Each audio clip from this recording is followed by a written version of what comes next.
ಸೋಮವಾರ ದಿನಾಂಕ 20/1/2025 ಏನು ಬಾಗಲಕೋಟ್ ಬಂದ್ ಕರೆಯನ್ನ ಏನು ಎಲ್ಲ ದಲಿತ ಸಂಘಟನೆ ಹಾಗೂ ಕನ್ನಡ ಪರ ಸಂಘಟನೆಗಳ ಒಕ್ಕೂಟ ವತಿಯಿಂದ ಏನು ಬಂದ್ ಕರೆಯನ್ನ ನೀಡಿದ್ದಾರೆ. ಅದರ ಪ್ರಯುಕ್ತವಾಗಿ ನಾವು ಕರ್ನಾಟಕ ಟಿಪ್ಪು ಸುಲ್ತಾನ್ ಅಭಿಮಾನಿಗಳ ಮಹಾವೇದಿಕೆ ವತಿಯಿಂದ ಬಾಗಲಕೋಟ್ ಬಂದ್ ಕರೆಗೆ ಬೆಂಬಲವನ್ನ ಸೂಚಿಸ್ತಾ ಇದ್ದೀವಿ. ಇವತ್ತಿನ ಪತ್ರಿಕಾಗೋಷ್ಠಿಯಲ್ಲಿ ಸಂಘಟನೆಯ ಜಿಲ್ಲಾಧ್ಯಕ್ಷರಾದ ಅಮರ್ ನೂರ್ ಸಾಬ್ ಪುಣೇಕರ್ ಅವರು ಹಾಗೂ ಸಂಘಟನೆಯ ತಾಲೂಕು ಅಧ್ಯಕ್ಷರಾದ ಗಫಾರ್ ಕೊರ್ತಿ ಅವರು, ಅದೇ ರೀತಿ ಬೀದಿ ಬದಿ ವ್ಯಾಪಾರಸ್ಥರು, ಅದೇ ರೀತಿ ವಾಹನ ಚಾಲಕರಿರ್ಬೋದು, ಟ್ಯಾಕ್ಸಿ ಚಾಲಕರಿರ್ಬೋದು, ಆಟೋ ಚಾಲಕರಿರ್ಬೋದು, ಮರ್ಚೆಂಟ್ ಅಸೋಸಿಯೇಷನ್ ಆಗಿರ್ಬೋದು, ಇನ್ನಿತರೆ ಕಪಡಾ ಬಜಾರ ಸಂಸ್ಥೆಯ ಯಾವುದಾದ್ರೂ ಮರ್ಚೆಂಟ್ಗಳಿರ್ಬೋದು, ಇವತ್ತು ಈ ಬಾಗಲಕೋಟೆಯಲ್ಲಿ ಕೂಡ ನಾವು ಕೂಡ ವಿನಂತಿ ಮಾಡ್ಕೋತಾ ಇದ್ದೀವಿ.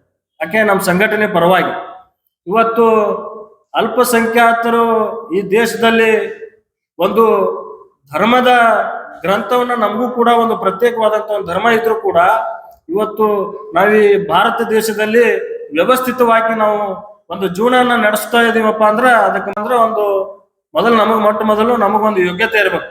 ಯಾಕಪ್ಪ ಅಂತಂದ್ರ ಬಹಳ ಧೀಮಂತ ನಾಯಕರವರು ಈ ದೇಶಕ್ಕೆ. ಎಲ್ಲ ಭಾರತ ದೇಶದಲ್ಲಿ ಸಾಕಷ್ಟು ಜನ ನಾಯಕರು ಬಂದು ಸಾಕಷ್ಟು ಅವರು ಹೋರಾಟಗಳನ್ನ ಮಾಡಿ ಈ ದೇಶಕ್ಕೆ ಸೇವೆಯನ್ನ ಸಲ್ಲಿಸಿದ್ದಾರೆ. ಅವ್ರಿಗೂ ಕೂಡ ನಾವು ಗೌರವ ಕೊಡ್ತೇವೆ. ಆದ್ರೆ ಎಲ್ಲರಿಗಿಂತ ಮಹಾನ್ ವ್ಯಕ್ತಿ ದೇಶದಲ್ಲಿ ಯಾರಾದ್ರೂ ಒಬ್ರು ಇದ್ರಪ್ಪ ಅಂತಂದ್ರ ಅದು ಏಕೈಕ ವ್ಯಕ್ತಿ ಡಾಕ್ಟರ್ ಬಾಬಾ ಸಾಹೇಬ್ ಅಂಬೇಡ್ಕರ್ ಅಂತ ಈ ಮೂಲಕ ಹೇಳಿಕ್ ಇಚ್ಛೆ ಪಡ್ತಾ ಇದ್ದೇವೆ. ಇನ್ನೊಂದು ವಿಚಾರ ಏನಪ್ಪಾ ಅಂತಂದ್ರ, ನಾವು ಸಾಕಷ್ಟು ಜನ ಬಾಬಾ ಸಾಹೇಬ್ ಅಂಬೇಡ್ಕರ್ ಅವರ ಅನುಯಾಯಿಗಳಾಗಿ ಇರ್ತಕ್ಕಂಥವ್ರಿಗೆ ನಮಗೆ ಬಹಳ ನೋವು ಉಂಟಾಗೈತಿ.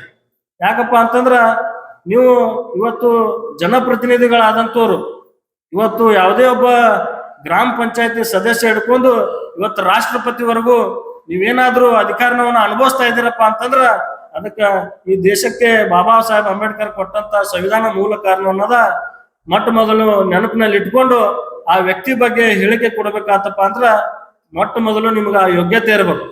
ಆನಂದ ಕರೆ ಯಾವ ವಿಷಯಕ್ಕಾಗಿ ಏನ್ ಕರೆಯನ್ನ ನೀಡಿದ್ದಾರೆ ಅನ್ನೋದು ಇವತ್ತು ಎಲ್ಲ ಮಾಧ್ಯಮದವರಿಗೂ ಗೊತ್ತಿರುವಂತ ವಿಚಾರ. ಇವತ್ತು ಭಾರತ ರತ್ನ ಸಂವಿಧಾನ ಶಿಲ್ಪಿ ಡಾಕ್ಟರ್ ಬಾಬಾ ಸಾಹೇಬ್ ಅಂಬೇಡ್ಕರ್ ಅವರ ವಿಚಾರವಾಗಿ ಏನು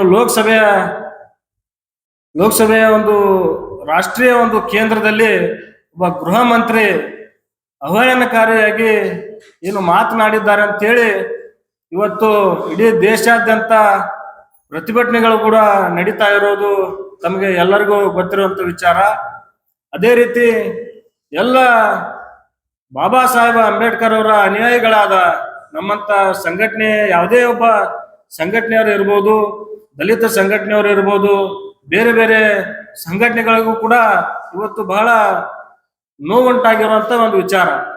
ಯಾಕಪ್ಪ ಅಂತಂದ್ರ ಇವತ್ತು ಸಂವಿಧಾನಗಳ ಆಶಯಗಳ ಮೇಲೆ ಇವತ್ತು ಲೋಕಸಭಾ ಸದಸ್ಯರಾಗಿ ಆಯ್ಕೆಯಾದಂತ ಒಬ್ಬ ವ್ಯಕ್ತಿ ಈ ದೇಶದ ಗೃಹ ಮಂತ್ರಿ ಆಗಿರೋದಕ್ಕೆ ಕಾರಣ ಕೂಡ ಇವತ್ತು ಬಾಬಾ ಸಾಹೇಬ್ ಅಂಬೇಡ್ಕರ್ ಅವರು ನೀಡಿದಂತ ಒಂದು ಸಂವಿಧಾನನ ಮೂಲ ಕಾರಣ ಅಂತೇಳಿ ಈ ಮೂಲಕ ಆ ವ್ಯಕ್ತಿಗೆ ಎಚ್ಚರಿಸು ಕೂಡ ಕೊಡ್ತಾ ಇದ್ವಿ.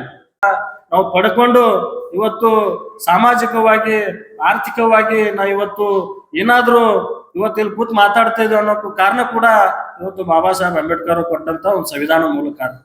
ಅದಕ್ಕೆ ನಾವು ಅವ್ರು ಕೊಟ್ಟಂತ ಒಂದು ಹೇಳಿಕೆಗೆ ಇಲ್ಲ ಸಲ್ಲದ ಹೇಳಿಕೆಗಳು ಸಾಕಷ್ಟು ಜನ ಕೊಡ್ತಾ ಇದ್ದಾರೆ.